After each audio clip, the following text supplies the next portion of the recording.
Alex Pujiwinarto dan Om Hani. Salam lestari. Salam lestari. Mas, kemarin waktu kita ke Kendal ke rumahnya Mas Aslam, Iya. Om Hani kenal juga ya? Iya. Itu kan Mas Aslam tuh cerita kalau jenengan pernah mau ngambil pesugihan dengan mengembalikan diri sendiri. Nah, itu cerita dong Mas, itu kenapa kok jenengan sampai memutuskan mau ngambil pesugihan gitu? Jadi singkatnya begini, dulu saya punya bapak asuh. Nah, beliau ini mengembangkan satu usaha yang keuntungannya untuk umat. Jadi itu berupa jual beli sarang burung walet. Nah, ini awalnya berjalan lancar, tapi suatu ketika seluruh modal itu dilarikan sama seseorang, itu dibawa ke Singapura. Wah, ini kan kacau. Nah, orang-orang yang mengumpulkan modal, menitipkan modal lewat saya, meskipun tahu bahwa uang itu disetor kemana, jadi uang itu kan tidak saya pakai. Mereka kemudian menagihnya ke saya, meskipun mereka juga tahu bahwa kasus ini kemudian menjadi urusan polisi dan sudah dinyatakan selesai karena orang yang melarikan itu juga dihukum karena dia tidak bisa mengembalikan uangnya. Nah, mereka tidak berhenti mencari saya untuk minta pengganti. Saya bahkan sudah datang ke kantor polisi untuk menyerahkan diri. Jadi saya menjadi salah satu agen dari kasus ini. Terus saya ini gimana? Dan saya ditolak sama polisi. Ini kasus sudah selesai dan Anda tidak bersalah, jadi nggak bisa minta ditahan atau apa gitu. Polisi padahal sudah gitu ya, dengan tidak bersalah Ya, gitu kan. tapi orang-orang itu banyak yang nggak mau tahu. Nah, saya sudah lakukan apapun, termasuk apa yang saya punyai, saya jual semua. Bahkan meja, kursi, piring, saya sudah punya, jadi sudah duduk itu ya sudah ditikar karena sudah nggak ada apapun. Kemudian saya juga waktu itu menjadi penulis freelance di koran. Itu kalau tulisan keluar, honor belum saya ambil, orang sudah datang. Oh gitu. Jadi honor yang ini saya minta. Padahal waktu itu aku punya anak yang masih kecil-kecil yang juga butuh susu dan sebagainya dan sebagainya. Ya karena sudah tidak ada cara lain, saya sudah berdoa dengan berbagai cara, saya sudah menempuh semua upaya, tapi yang dititipkan lewat saya itu masih bersisa 135 juta kalau nggak salah pada waktu itu ya. Akhirnya ya saya mulai berpikir tentang pesugihan. Jadi saya datang ke tempat-tempat pesugihan dengan menumbalkan diri saya sendiri. Jadi saya nggak mau kalau menumbalkan anak atau orang lain, nggak mau. Sudah nggak apa-apa, saya kalau memang harus mati untuk menyelesaikan ini, asal orang-orang ini bahagia, bagi saya no problem. Gitu. Jadinya begitu. Tapi nggak ada yang berhasil. Om Hani tahu nggak itu soal pesugihan? Katanya kan Mas Alex itu muridnya Mas Alex yang paling setia itu kan salah satunya Om Hani. Ya. Loh, kemana-mana itu pasti kan dedeknya Mas Alex kan gitu. Nah itu waktu ngambil pesugihan itu Om Hani ikut nggak? Iya, jadi ritual itu dilakukan secara simultan dan saya mengikuti perkembangannya karena dulu dari Mas Alex itu banyak kejadian-kejadian yang hubungannya dengan pesugihan itu, karena kita tahu yang namanya pesugihan pasti hubungannya dengan alam gaib. Nah, ada beberapa hal yang ingin saya sampaikan. Yang pertama, waktu pesugihan yang Mbak Paul itu semua orang yang ada di keluarga, jadi termasuk saya karena saya dari Mas Alek, itu pertama kali disuruh masuk ke ruangan khusus, ya. Kemudian di situ semua orang digilir satu persatu masuk ke ruang itu, satu orang suruh terpejam matanya, nanti apa yang ada di penglihatan kalian. Begitu keluar mereka bilang medeni, karena yang dia lihat adalah wajah raksasa, kalau bilang mungkin genderuwo dan tinggi yang besar, mata melotot seperti itu. Nah, semua orang masuk mengalami hal yang sama. Nah, giliran saya, karena saya selalu berpikir bahwa jin atau alam astral itu bentuknya ether. Ketika saya masuk, kemudian mereka benar menampakkan wajah yang menakutkan. Kemudian saya bilang, saya nggak percaya bentuknya seperti itu. Kemudian berubah hingga akhirnya dia hilang. Kemudian saya keluar cerita Mas Alek. Itu yang menarik itu. Ada lagi yang menurut saya itu menyayat hati. Kita sudah tahu bahwa Mas Alek menumbalkan dirinya sendiri. Itu di situ. Iya, masih di tempat yang sama. Nah, itu ada ritual di mana kita mengharuskan menyembelih ayam hitam. Padahal ini sudah simbolisme ayam hitam ini adalah Mas Alek sendiri. Nah, semua orang yang anggota keluarga ini disuruh menyembelih satu. Menyembelihnya tidak boleh mengingat apa menyebut nama Tuhan. Padahal kami sebagai besar Muslim, sehingga ya bagaimana mungkin kita udah kalau nyembelih pasti Bismillah, itu nggak boleh. Pokoknya kalau nyembelih hanya nyembelih aja. Semua orang nggak ada yang mau, sehingga saya ketiban campur. Om Hani disembelih, neng ingat tidak boleh mengingat Tuhan, pokoknya nyembelih hanya nyembelih saja. Nah, ketika saya asap pisaunya tajam, kemudian saya pegang kepalanya, tapi Mbak, di dalam hati teriris. Kenapa? Karena saya tahu ini saya sedang menyembelih siapa. Bukan menyembelih ayam. Posisi masalahnya di mana? Masalahnya di kamar, udah enggak. Pokoknya itu harus dipotong. Oh gitu. Nah, saya ketika ngomong kas, ya Allah, itu nggak boleh terucap. Pokoknya harus kas, selesai. Kemudian ketika nyabuti bulunya, itu saya bayangkan siapa. Karena itu simbolisme siapa yang menjadi padat, menjadi tumbal. Ketika motong dagingnya, semua orang jadi tahu. Wah, saya yang di dalam hati itu, wah ini aku koyo banget temen motek. Nangis gak Om? Ya mau, ya itu salah satu tantangan terbesar kita ketika dari Mas Alek. Bagaimana itu bagi saya salah satu ujian terberat itu. Karena semua orang nggak ada yang mau. Hanya saya yang soalnya tahu itu simbol ya, gitu. Karena simbol pengorbanan atas badannya sendiri itu. Oh mungkin itu juga yang berpengaruh sampai sekarang Om. Jadi Mas Alek itu kalau makan ayam, unggas lah, itu pasti badannya langsung sakit. Sampai sekarang. Ya, walaupun cuma kaldunya itu tetap sakit, pasti langsung sakit. Nggak pakai hitungan jam, langsung sakit. Itu karena itu mungkin Mas? Kalau itu beda ya. Mungkin ada pengaruhnya itu juga. Tapi segala upaya pesugihan itu kan selesai ketika pada akhirnya apa yang saya percaya sebagai yang lalu itu kan memanggil saya. Kamu itu ngapain? Kamu itu kan muridku. Udah sini, datang ke tempatku aja bertapa 40 hari. Nah, kemudian saya bertapa 40 hari itu, setelah ini selesai. Jadi dalam 40 hari itu aku nggak di apa-apain, nggak dikasih uang, nggak dikasih apa, tapi dikasih ajaran-ajaran. Jadi banyak sekali ajaran-ajaran.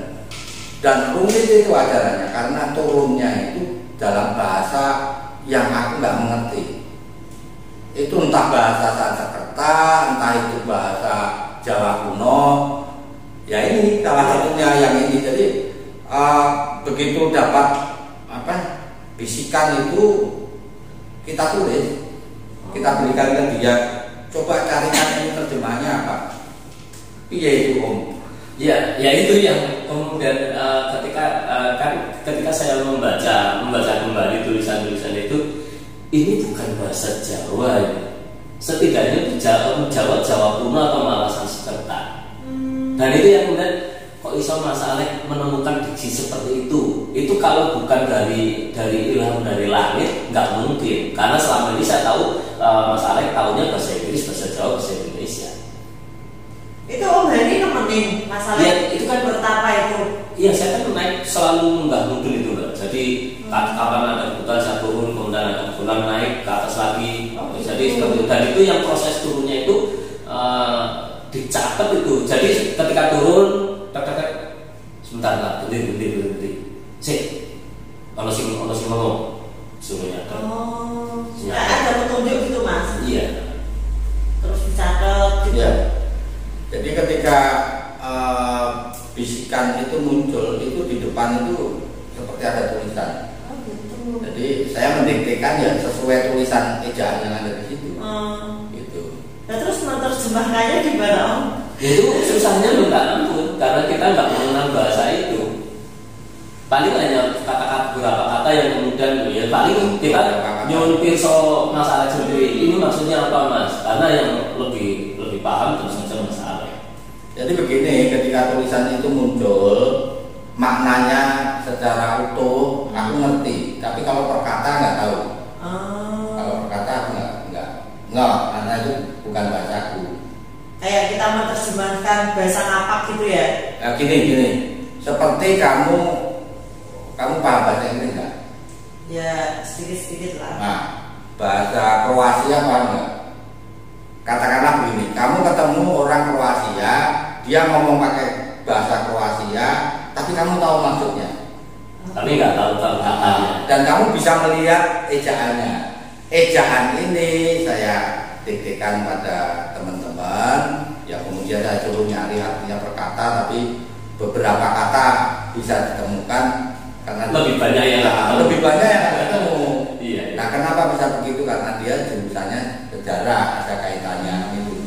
Jadi ini bahkan juga diberikan pada kita mintakan tolong pada anak-anak jurusan bahasa Jawa. Kan nggak bisa mereka. Jadi hanya beberapa kata aja yang ketemu. Itu catatannya masih ada nggak Om? Nah, itu yang Kurang tahu.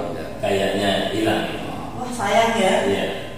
Sayang banget. Dulu Om Jimat yang pengen mendokumentasikan itu nanti kalau kita ketemu kita tanyakan. Ya kapan-kapan. Nah intinya begini, kembali ke pesugihan itu tadi ya, yang kita ambil pada saat yang diceritakan Om Hani itu ambilnya di sini juga, di Klaten juga. Oh iya. Nah, itu saya ingat itu nama Butone, namanya Mbah Paung Jurang Grenjeng. Cuma aku nggak bisa nyebutkan di kawasan mana, tapi itu di Klaten. Ngambilnya di Klaten. Om Hani juga pernah ngantar aku ke sana. Nah, dari proses penyembelian sampai dimasak sampai dimakan itu kan dibuat seperti apa ya, bacaan, seperti selamatan. Mereka makan itu aku dalam kondisi pingsan. Nah, pada waktu pingsan itu yang aku rasakan adalah seperti ini.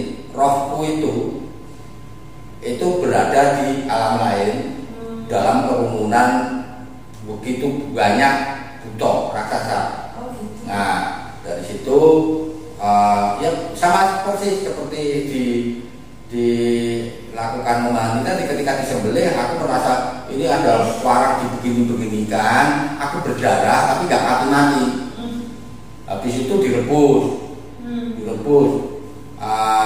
dimasak itu, sampai dimasak itu ya, kemudian ya merasa panas dan memang keluar banyak keringat keluar. Kemudian saat dimakan, wah itu rasanya paling sakit. Jadi tangan seperti nah, itu kan harus dicuil-cuil, atau kita sana ngambil siapa yang misalnya Om Hani ngambil kamu makan apanya? Lupa ya.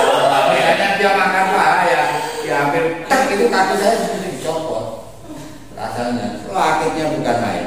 Nah, kemudian makan. Nah, ketika mereka makan itu mereka mengeluh. Jadi ini gimana ini, dagingnya alot, rasanya pahit, tulangnya keras, nggak bisa dimakan. Padahal saya sudah ngancam. Karena apa? Karena pesugihan ini terlalu lama, berlarut-larut. Sementara saya sudah didesak orang untuk minta uang. Akhirnya saya bilang, saya kasih waktu sekali lagi. Kalau nggak bisa, tak bakar rumahnya. Gitu. Juru kuncinya kan jadi bingung. Nah akhirnya entah dia ngomong apa sama si Buto ini. Si Buto mengerahkan, si raksasa ini mengerahkan segala kemampuannya untuk bisa memakan saya.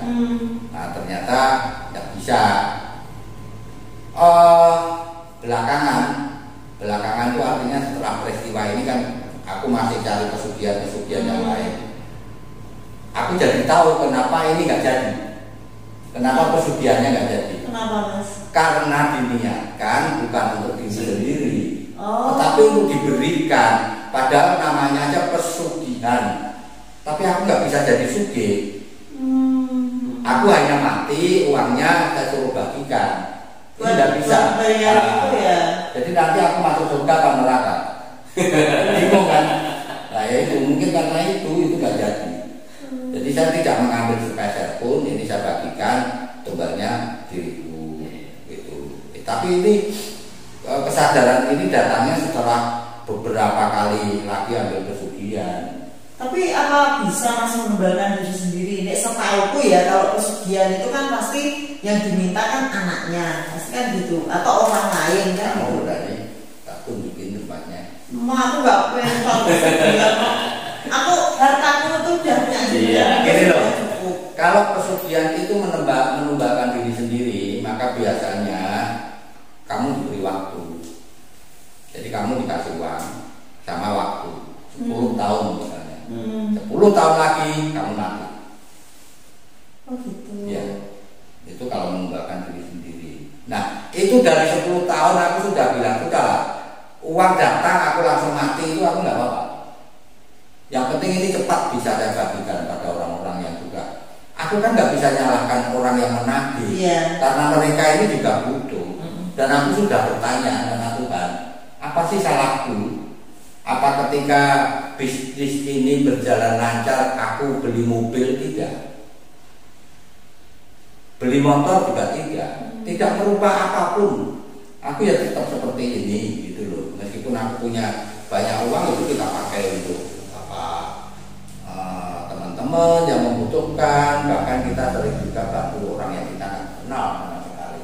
Itu tahun berapa Mas? Lupa tahun berapa? Tahun berapa Om? 9 berapa ya? Ya, itu sebelum 2000 pokoknya. Iya. Sebelum tahun 2000. Nah,